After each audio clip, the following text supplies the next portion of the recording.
नमस्कार, मैं मनीष कुमार और आप देख रहे हैं अपना खास कार्यक्रम व्यक्तित्व। व्यक्तित्व में दरअसल इस बार वो व्यक्ति हमारे साथ हैं जो किसी नाम के मोहताज नहीं है।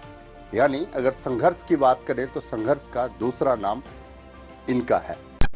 आपको मैं परिचय करवाऊंगा।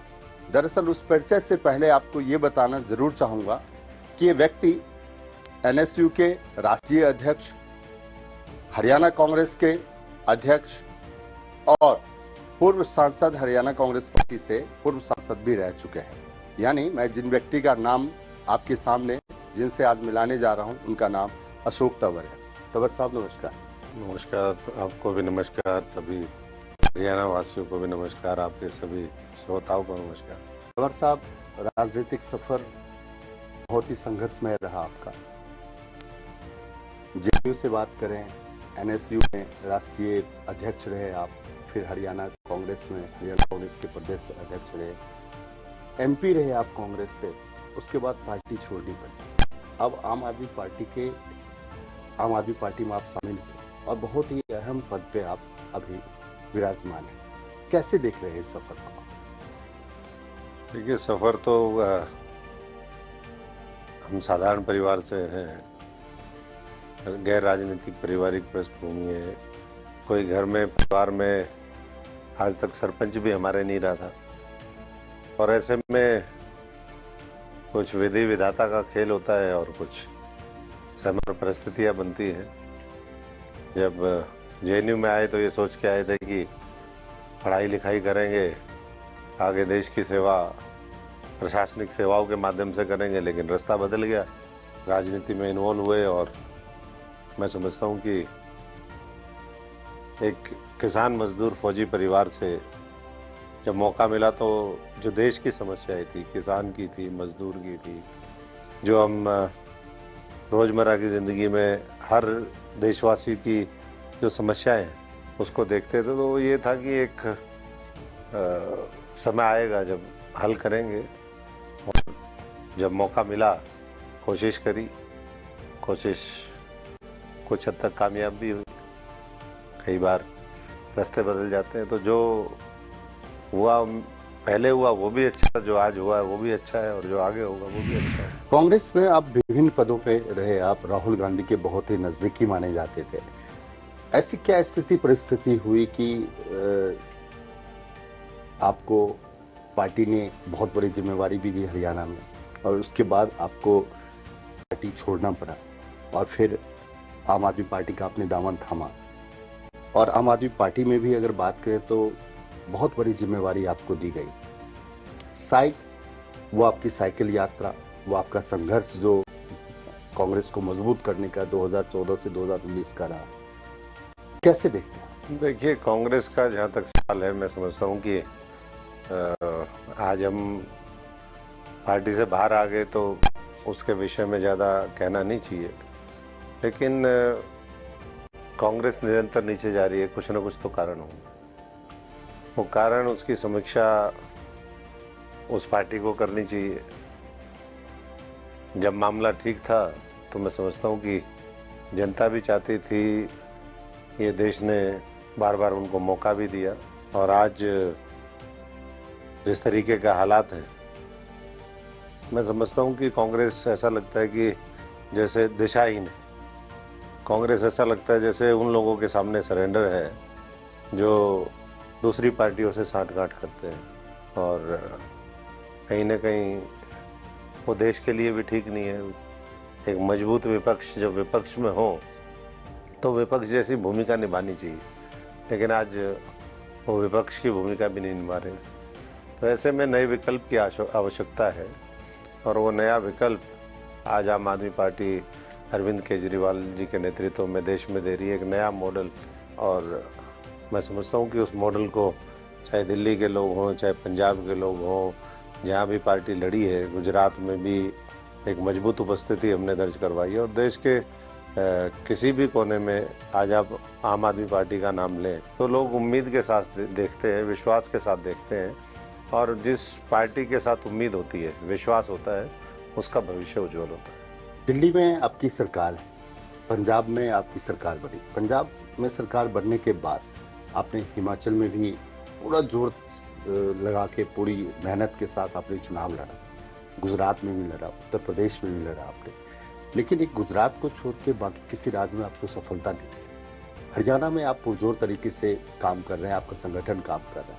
क्या लगता है हरियाणा में आम आदमी पार्टी की भविष्य को कैसे देखते हैं? देखिए, जहाँ तक सवाल हिमाचल का है, दूसरे प्रदेशों का है, उससे पहले गुजरात हुआ। गुजरात में भी अच्छी उपस्थिति आम आदमी पार्टी ने दर्ज करी, अच्छा वोट शेयर लिया, 2 सीटें वहाँ पर हम जीते। गुजरात का तो आपके सबके सामने ही है, और मैं समझता हूँ कि लोकसभा चुनाव में गुजरात के अंदर आम आदमी पार्टी दूसरे नंबर की पार्टी, पहले नंबर की पार्टी में, दोनों में से कहीं ना कहीं खड़ी होगी, वो तीसरे नंबर की पार्टी नहीं रहेगी। जहाँ तक सवाल हरियाणा का है, हरियाणा में बहुत तेज़ी के साथ हम लोग आगे बढ़ रहे हैं। हमारा बिजली आंदोलन जारी है, उससे पहले मेंबरशिप हुई, लाखों लोगों ने आम आदमी पार्टी की सदस्यता ली।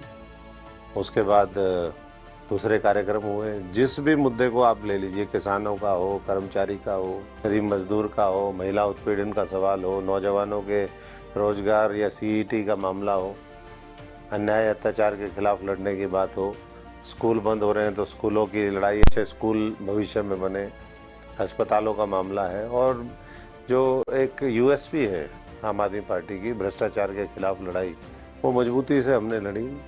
मणिपुर की हिंसा हुई, हम सड़कों के ऊपर उतरे। कोई भी मामला हुआ तो मैं समझता हूँ कि आम आदमी पार्टी बिल्कुल फ्रंट पे रही, और जो लोग दिल्ली मॉडल को पसंद करते हैं, जिसमें फ्री बिजली है, बिना कट की बिजली है, 24 घंटे बिजली है, जो बिजली के बिल माफ जिस तरीके से पंजाब की सरकार ने किए, तो मैं समझता हूँ कि ये जो वर्ल्ड क्लास एजुकेशन, अच्छे अच्छे हॉस्पिटल, बुनियादी सुविधाएं, वो आम आदमी पार्टी ने किया है, अरविंद केजरीवाल जी ने किया है। चाहे वो पर्यावरण की दृष्टि से हम देखें, चाहे विकास की दृष्टि से देखें, और सब जगह एक बार में नहीं हो सकता मामला। तो जब गुजरात चुनाव था तो कहीं ना कहीं हमें विड्रॉ भी करना पड़ा, क्योंकि साधन संसाधन लिमिटेड है। आज हरियाणा के लोगों की नेचुरल चॉइस है कि वो आम आदमी पार्टी को, क्योंकि एक तरफ दिल्ली है, पंजाब है, सबकी रिश्तेदारी है, लोग जब जाते हैं वो देखते हैं, वहाँ महिलाएं फ्री में यात्रा करती है, उनके 0 बिजली के बिल आते हैं, उनके बच्चे बॉर्डर क्रॉस करते ही वर्ल्ड क्लास स्कूल में पढ़ते हैं, बच्चे आईआईटी और मेडिकल के क्षेत्र में जो है सरकारी स्कूलों के बच्चे जितने दिल्ली से अब जाते हैं उतने पहले कभी नहीं गए। मैं समझता हूँ कि आम आदमी ने एक बेहतरीन परफॉर्मेंस दी है और एक मॉडल दिया है कि हम दुनिया में इस भारतवर्ष को सबसे आगे कैसे ले जा सकते हैं। हरियाणा में मुद्दे, अगर हरियाणा के मुद्दे की बात करें, क्योंकि जिनकी सरकार, सत्ता पक्ष जो है बीजेपी, वो लगातार कह रही है कि भ्रष्टाचार मुक्त हरियाणा है। हमने जो काम किया है वो विकास के पथ पर हरियाणा को हम लेके आगे गए। आपको क्या लग रहा है कि कौन सा ऐसा मुद्दा होगा जिसके ऊपर लोग आम आदमी पार्टी को सपोर्ट करें? मुद्दा तो एक नहीं है, मुद्दे 1000 हैं। आज हर नगर पालिका, नगर निगम, नगर परिषद के अंदर भ्रष्टाचार है। उसकी वजह से आप देख रहे हैं कैसे चरमराई हुई व्यवस्था हमारी है। किसी भी शहर में थोड़ी सी बारिश हो जाए, वो जो गलियां हैं वो नदियाँ बन जाती है, जो थोड़ा सा निचाई का इलाका वो झील बन जाता है। तो ऐसे में चाहे गुड़गांव हो, किसी का भी आप उठा करके, आधा हरियाणा डूब गया। ये अर्बन पुअर जो प्लानिंग है, ये उसका नतीजा है। हजारों करोड़ रुपए के घोटाले हुए हैं, घोटालेबाज आज भी बचे हुए हैं। ये तो सिर्फ मैंने नगर निगम का जिक्र किया, मैंने आरटीआई लगाई पीछे। सिरसा के अंदर 10 करोड़ के अभी सड़कों के टेंडर हुए हैं। 3 गलियां ऐसी हैं जो पहले से बनी हुई हैं। जब 40-50% घूसखोरी में चला जाएगा पैसा, तो कहाँ से कॉन्ट्रैक्टर अच्छा काम करेंगे, कहाँ से टिकाऊ होगा? वो नीचे रेता डालते हैं, रेता बह जाता है, सड़कें टूटी मिलती है। पूरे हरियाणा की सड़कें टूटी हुई है। कलरों को उनका अधिकार नहीं दिया जाता। हरियाणा पुलिस के जो कर्मचारी हैं, पंजाब की तर्ज पर वो वेतन की मांग करते हैं। बहुत लंबी मांग है। कांग्रेस भी देखी लोगों ने, बीजेपी भी देख ली, और भी दूसरे दल देखे। तो ये तो बुनियादी चीज़ें हैं। हम उसी प्रदेश से अलग हुए, हम कहते हैं हम पंजाब से आगे निकल गए, तो हम अपने कर्मचारियों को ताकत देने के लिए, उनकी सैलरी बढ़ाने के लिए आगे क्यों नहीं है? उनको सुविधाएं देने के लिए आगे क्यों नहीं? ये तमाम सवाल हैं और मैं समझता हूँ इन सवालों का जवाब भारतीय जनता पार्टी के पास भी नहीं है, और जो आज सो कॉल्ड विपक्ष है, जो साठगांठ करके उनके साथ बैठी है, उनके पास भी नहीं होगा। आप किसानों की बात की आपने कि एमएसपी की लड़ाई लड़ रही है। दरअसल सरकार तो कह रही है कि सबसे ज़्यादा एमएसपी हरियाणा सरकार देती है, गन्ने का सबसे ज़्यादा रेट हरियाणा सरकार देती है। पंजाब में आपकी सरकार है, पंजाब में आप किसानों को एमएसपी पे नहीं खरीद कर रहे हैं। देखिए, जो चीज़ एमएसपी वहाँ डिक्लेयर है वो खरीद करते हैं। हरियाणा के अंदर सूरजमुखी का आंदोलन क्यों हुआ, गन्ने का आंदोलन क्यों हुआ, अभी जो फसली क्लेम बीमा है उसको लेकर के लोग टंकी पर चढ़े रहे, 3-4 महीने से वो आंदोलन जारी है, अभी भी पैसा नहीं मिला है। 750 करोड़ रुपया सिर्फ सिरसा के किसानों का देना है। अगर हरियाणा के और 3-4 जिले उसमें शामिल कर लें तो करीबन 1100-1200 करोड़ रुपया देना है। तो आए दिन अगर आंदोलन हो रहे हैं तो सरकार को सोचना चाहिए। सारे सरपंच सरकार के खिलाफ है, उनकी शक्तियाँ छीन ली। अब कई जगह तो ऐसा आ गया कि सरकार के लोगों की एंट्री नहीं है गाँव के अंदर। शहर के हालात बदहाल हैं, गांव में आपकी एंट्री नहीं है, तो फिर कहाँ से आप सपने देख रहे हैं आगे के? बिजली आंदोलन अभी आप लोग का बिजली आंदोलन अभी आपने किया है, उसका मुख्य मुद्दा मुख्य मुद्दा क्या है? क्योंकि बिजली मंत्री कहते हैं, सरकार कहती है, सत्ता पक्ष कहती है कि लगभग 5700 गाँव में 24 आवर बिजली दे रहे हैं। बिजली डिपार्टमेंट सब हरियाणा जब से बना है तब से पहली बार ऐसा हुआ है कि बिजली डिपार्टमेंट फायदे में आया, और फिर भी आप लोग बिजली आंदोलन कर रहे हैं। कहते ये तो आम आदमी पार्टी का ड्रामाबाजी। देखिए, जिन घरों में 5000 बिजली का बिल आता था उनका 15-20 हज़ार आने लग गया। जिनका 500-700 आता था उनका 2-2, 3-3 हज़ार आने लग गया। बहुत से ऐसे जगह फॉल्टी मीटर्स हैं, 69 हज़ार उनका बिजली का बिल आता है। अरविंद केजरीवाल, भगवंत मान जी जब आए इंद्रधनुष ऑडिटोरियम पंचकुला से, उन्होंने शुरुआत करी बिजली आंदोलन की। एक वहाँ पर बूढ़ी हमारी माता वहाँ पर पहुँची और वो ये कह रही थी कि मेरा जो है, मैं विधवा हूँ, मेरा बच्चा जो है वो विकलांग है और मेरा बिजली का बिल वो 1.5 लाख रुपए आया। तो इस तरीके से सब जगह बिजली के जो मीटर, स्मार्ट मीटर लगा है, जो तमाम FSA एक जजिया चार्ज उस पर लगा दिया, ये सारा चीज़ें मैं समझता हूँ कि वो जो उपभोक्ता है उसकी कमर तोड़ के रख दी। एक तो पहले ही महंगाई है हर चीज़ का, सिलेंडर महंगा, दाल महंगी, चीनी महंगी, हर खाद्य पदार्थ महंगा। जो चीज़ें ये देते भी थे बीच में उसको भी वापस ले लेते हैं। राशन कार्ड काटने, इतने लोगों के राशन कार्ड कट गए हैं हरियाणा के अंदर, लाखों लोगों की पेंशन कट गई है। तो ये सरकार देने वाली सरकार है, छीनने वाली सरकार है। तो ये सारे जो सवाल हैं, मैं समझता हूँ कि प्रदेश की जनता जब ज़मीनी स्तर पर वो उतरेंगे तो उनको पता चलेगा। और इसीलिए हमने कहा कि आम आदमी को राहत देने के लिए बिजली एक अनिवार्य चीज़ है। अगर वो जीरो बिल पे उसका जीरो बिल आने लग जाए तो अपने आप ही फ़ायदा शुरू होगा। पंजाब में और दिल्ली में बिजली आप फ्री देते हैं, बस में सर्विस फ्री, बहुत सारी महिलाओं को और भी सीनियर सिटीजन को आप फ्री में सेवा दे रहे हैं। एजुकेशन के ऊपर लगातार दिल्ली मॉडल की बात की जा रही है। अगर हरियाणा के नेताओं से इस टॉपिक पे बात किया जाता है तो वो कहते हैं कि अगर ये रेवड़ी अगर बांटते चले गए तो राज्य खोखला हो जाएगा, देश खोखला हो जाएगा। तो कब तक हम बांटेंगे? अगर यही हालात रही तो हो सकता है कि श्रीलंका वाली हालत भारत में पैदा हो जाए। अभी आप पंजाब में 1 साल से ऊपर आपकी सरकार रही है, दिल्ली में 2 बार सरकार आपकी रही है, तीसरी बार आप सरकार चला रहे हैं। क्या लगता है कि वो जो कह रहे हैं वो कहीं न कहीं खोखला हो रहा है, या आम आदमी को आपने जो फैसिलिटी दी उसका अर्थव्यवस्था पे नुकसान नहीं? देखिए, दिल्ली के अंदर आप देखिए, दिल्ली क्या खोखली होगी? दिल्ली आज हर क्षेत्र में आगे बढ़ रही है, पंजाब आगे बढ़ रहा है।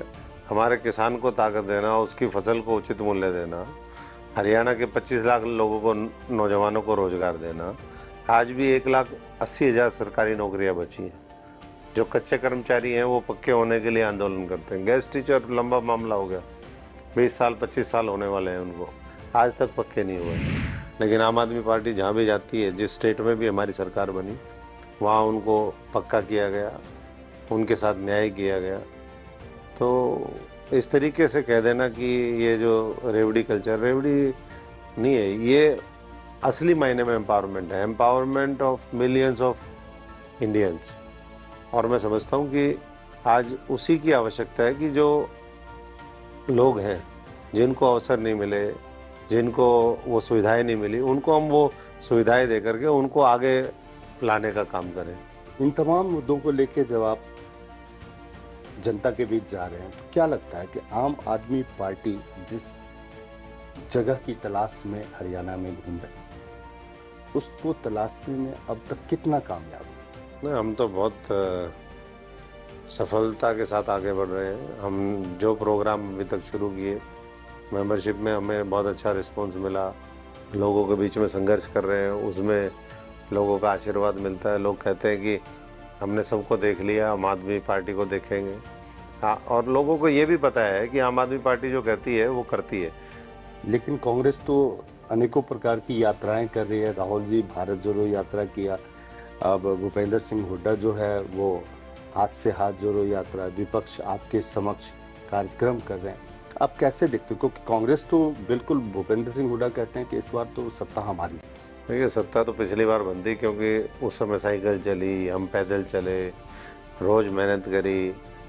मैं पूछना चाहता हूँ, 4 साल से इन्हीं लोगों के हाथ में कमांड है, कितनी बार विधानसभा का घेराव हुआ? मुझे याद है एक दिन पत्रकारों को मुझे फ़ोन आया चंडीगढ़ से, 2020-21 की बात है। तो कांग्रेस का जो ऑफिस है सेक्टर 9 में, आप सब जानते ही हैं, तो वहाँ 150-200 लोग इकट्ठे हुए और वो ये बोलने लगे पुलिस वालों को कि हमारे ऊपर पानी मत चलाना। जिनको पानी से डर लगता हो उनको लाठी डंडे जेल में जाने से कितना डर लगता हो। पत्रकारों ने कहा कि भाई साहब, एक तरफ तो आप लड़ते थे, ये तो कहते हैं हमें बस में बिठाओ और बस ले चलो। तो ऐसी कांग्रेस है आज की, ये संघर्ष करने वाली कांग्रेस नहीं है। और लोगों को ये समझ में आता है, वो दिखता है कि कौन संघर्ष कर रहा है, कौन सच्चे दिल से आपके लिए काम करना चाहता है और कौन केवल सत्ता पे काबिज होना चाहता है।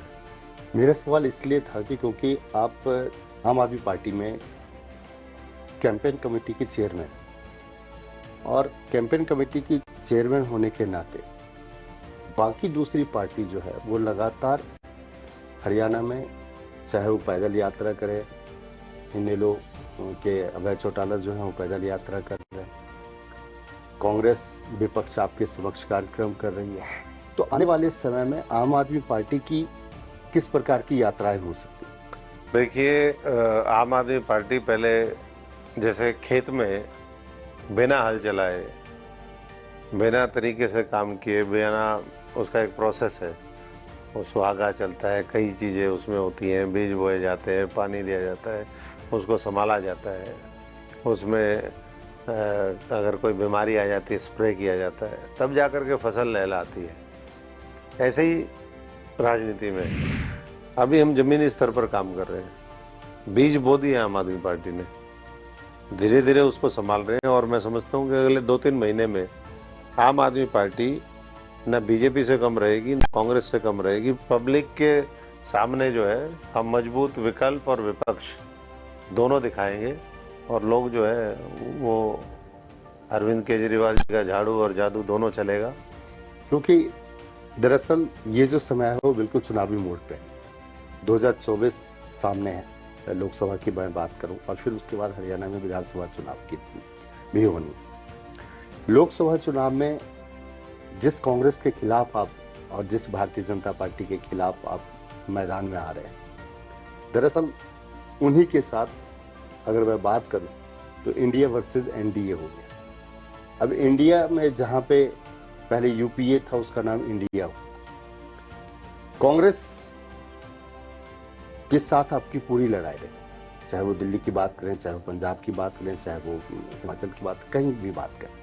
आज भी हरियाणा में आपने कहा कि जेजेपी और बीजेपी से लोग नाराज हैं, परिवर्तन चाहते हैं। परिवर्तन में विपक्ष भी, कांग्रेस भी, यहाँ भी कांग्रेस से आपकी लड़ाई होगी। लेकिन इंडिया जो पार्टी बनी, नेशनल की बात मैं आपके साथ जानना चाहता हूँ कि इंडिया जो पार्टी बनी उसमें आम आदमी पार्टी, तो कैसी ये लड़ाई लड़ी जाएगी?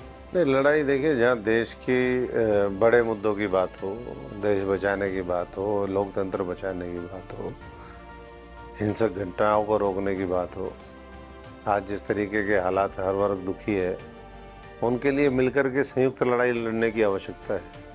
लेकिन साथ साथ हमारी अपनी तैयारी, हम अपने तरीके से काम कर रहे हैं। ये पार्टी के शीर्ष नेतृत्व को देखना है कि वो किस तरीके से करेंगे।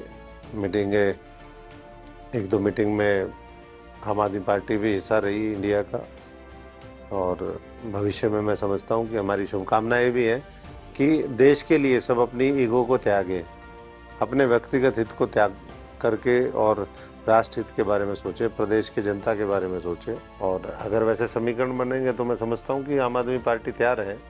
लेकिन हमारी वैसे भी पूरी तैयारी है। हम 10 की 10 लोकसभा में पूरी मजबूती से लगे हुए हैं। और जैसा मैंने कहा कि अब जब विजिट होने शुरू होंगे अरविंद जी के, तो आपको खुद समझ में आएगा कि आम आदमी पार्टी किसी से कम नहीं है, सबसे आगे खड़ी है। क्या लग रहा है 10 की 10 लोकसभा सीट, क्योंकि अमित शाह करनाल में कह गए कि 10 की 10 लोकसभा सीट जीतेंगे, भूपेंद्र सिंह हुड्डा कह रहे हैं कि हम भी 10 की 10 जीतेंगे। हम भी 10 की 10 जीतेंगे। हम क्यों पीछे रहेंगे जब हम कह रहे हैं कि हम हर तरीके से, आज विपक्ष में हम सबसे आगे हैं जिम्मेदारी निभाने में। हम हाउस में नहीं है, सिर्फ यही फर्क है। लेकिन सड़कों के ऊपर, गांव के अंदर लोगों की लड़ाई लड़ने में आम आदमी पार्टी अग्रणी भूमिका आज निभा रही है। और ऐसे ही हम जब और मजबूती से लगेंगे तो मैं समझता हूँ कि जनवरी फरवरी तक जब चुनाव का समय आएगा, अभी 5-6 महीने बचे हैं, उन 5-6 महीनों का सदुपयोग करते हुए आम आदमी पार्टी एक बार जब ये शुरू कर देती है तो मैं समझता हूँ उसके बाद पूरा सुनामी आता है, जैसे दिल्ली में आया, पंजाब में आया, तो उसके सामने कुछ ना लोगों को दिखता है, ना उसके सामने कोई टिकता है। दिल्ली में तो चेहरा केजरीवाल जी का था, और पंजाब में भी जब अब की बार आपने चुनाव लड़ा तो मुख्यमंत्री का चेहरा पहले घोषित किया भगवंत मान जी का, और फिर उसके बाद भयंकर जीत आपको मिली। हिमाचल में आपने मुख्यमंत्री का चेहरा घोषित नहीं कर पाया, वहाँ पे हार मिली। गुजरात में आप मुख्यमंत्री का चेहरा नहीं घोषित कर पाए, वहाँ पे आपको हार मिली। हरियाणा में मुख्यमंत्री का चेहरा कौन था? देखिए, ये तो सारी चीज़ें आज तो काम करने की आवश्यकता है। और ये वो पार्टी है जहाँ कोई भी सपना देख सकता है और पार्टी उसके सपने को पूरा कर सकती है, बशर्ते वो जनता की उम्मीदों पे खरा उतरे, उनकी छवि अच्छी हो, संघर्ष करने का मादा हो। ओल्ड पेंशन स्कीम, ओपीएस सबसे बड़ा मुद्दा आज के डेट में हरियाणा में, और जहाँ जहाँ कांग्रेस ने ओपीएस की बात करी वहाँ कांग्रेस को जीत मिला। आपने पंजाब में ओपीएस की बात करी, आपको पंजाब में जीत मिला। हरियाणा में ओपीएस को लेके कैसे देखते हैं? ओपीएस की जो यात्रा थी, हमने तो उनको खुले तौर पे पहले भी कहा, जब हम पहले विपक्ष की भूमिका में थे, ओपीएस की जब भी बात होती थी, ओपीएस की हमने पूरी वकालत करी है। क्योंकि मैं तो खुद, मैंने बताया, फादर हमारे फौज में थे, हम तो 1 रैंक 1 पेंशन की भी बात करते हैं, जो आज तक पूरी तरीके से नहीं मिली है। ओपीएस का भी, क्योंकि एक व्यक्ति पूरा जीवन अपना दे देता है देश की सेवा में, लोगों की सेवा में, और जब वो बूढ़ा हो जाता है, जब वो काम की दृष्टि से कहीं ना कहीं दिक्कत होती है, तो ऐसे में मैं समझता हूँ कि बुढ़ापे का एक जो सहारा है, आत्मनिर्भरता के साथ, स्वाभिमान के साथ जीवन जीने का, तो वो ओपीएस है। तो इसलिए ओपीएस को ना केवल हरियाणा में, हम तो नेशनल लेवल पे पार्टी का ये सैद्धांतिक डिसीजन है, हम ओपीएस के समर्थन में, और जहाँ जहाँ हमारी सरकार बनेगी, जहाँ जहाँ भी हम चुनाव में जाएंगे, हम पुरानी पेंशन बहाली की पूरी मजबूती से लड़ाई लड़ेंगे, और जब मौका देगी जनता वहाँ पर लागू करेंगे। हरियाणा में पहले मनोहर सरकार पार्ट 1 रहा, अब पार्ट 2 जेजेपी बीजेपी की गठबंधन की सरकार है। लगभग 9 साल सरकार का पूरे होने वाले हैं। कैसे देखते हैं सरकार को आप? ये कहते हैं कि नौकरी हमने ऐसे दी, ऐसी पारदर्शिता पूरे भारत देश में नहीं है। लोगों को यही नहीं पता था कि कोई जीरी लगा रहा था, कोई कहीं किसी खेत में काम कर रहा था, कोई कहीं मजदूरी कर रहा था, उसको फोन गया कि आपकी सिलेक्शन होगी, बिना पर्ची बिना खर्चे, योग्यता के आधार पर मनोहर लाल ने नौकरी दी है। फिर इतना दावा, फिर इतना आक्रोश क्यों है नौजवानों के अंदर? फिर जो आपके नौकरी लगाने के जो कमीशंस हैं जी, HSSC, HPSC, उनके जो आपके मेंबर्स हैं, उनके साथ जुड़े हुए लोगों के यहाँ करोड़ों करोड़ों रुपए क्यों मिलते हैं, फिर जब जांच होती है तो कोई पकड़ा क्यों नहीं जाता है। तो सवाल तो बहुत हैं। एक आखिरी सवाल आपसे जानना चाहूँगा कि 2019 में भारतीय जनता पार्टी ने नारा दिया कि हरियाणा में अब की बार 75 पार। आम आदमी पार्टी का नारा क्या होगा? नारा तो अभी तय होगा, लेकिन मैं इतना ही कहूँगा कि 75 पार पे जनता का वार हुआ, और हम तो ये कह रहे हैं कि ये सब कुछ बेकार है जो हो रहा है। तो इसलिए कुछ नया करने के लिए, देश को नंबर 1 बनाने के लिए, हमारे प्रदेश को आगे लाने के लिए, दिल्ली मॉडल को देश का मॉडल बनाने के लिए एक बार आम आदमी पार्टी को मौका दे हरियाणा की जनता, तभी विकसित होगा देश। बहुत बहुत धन्यवाद तंवर साहब। बहुत बहुत धन्यवाद। दरअसल आज के इस व्यक्तित्व कार्यक्रम में हमारे साथ अशोक तंवर आम आदमी पार्टी के नेता थे।